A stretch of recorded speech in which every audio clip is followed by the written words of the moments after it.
Welcome back to Teller Off Tales.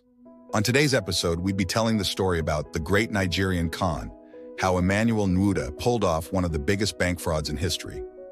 In the mid-1990s, Nigeria's financial sector was booming, and deep within Lagos, one man was about to orchestrate one of the most audacious cons in history. His name was Emmanuel Nwude, and his target was Banco Noroeste, a Brazilian bank. Over the span of 5 years, Nwude defrauded the bank of a staggering $242 million, leaving them in financial ruin and making himself one of the most infamous con men of all time. It all started in 1995 when Emmanuel Nwude, a former director of Union Bank of Nigeria, decided to use his knowledge of the banking world to pull off the ultimate scam. He knew that big scams required big targets, and his eyes fell on Banco Noroeste.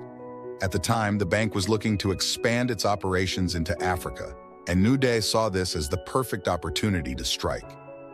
Using his position and contacts within the financial sector, Nwude approached the bank under the guise of Paul Ogwuma, the then governor of the Central Bank of Nigeria.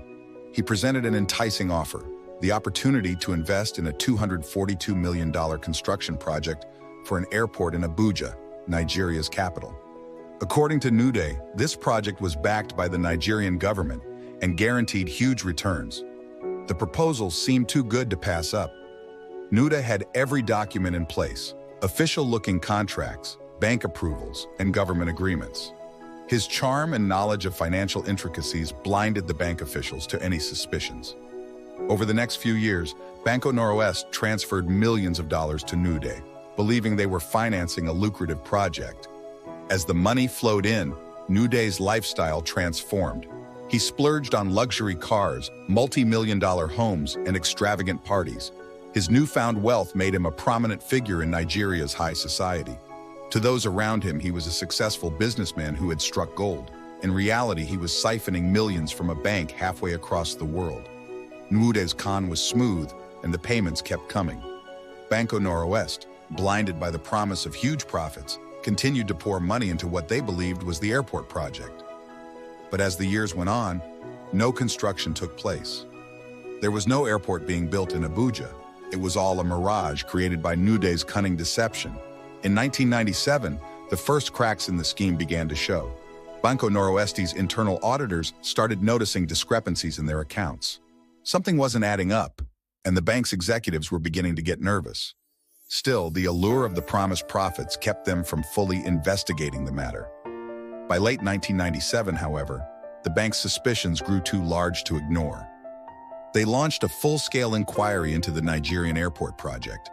What they discovered was shocking. There was no project, no contracts, and no investment. Emmanuel Nwude had fabricated the entire scheme, and the bank had been swindled out of $242 million. The revelation sent shockwaves through the bank. They had been duped by a single man who had played them for years, all under the guise of a legitimate business deal. The once promising venture had turned into a nightmare. Despite the discovery in 1997, it took years for authorities to catch up with Nwude. He had covered his tracks well, and the slow-moving legal systems in both Nigeria and Brazil meant that it wasn't until 2004 that Nwude was finally arrested.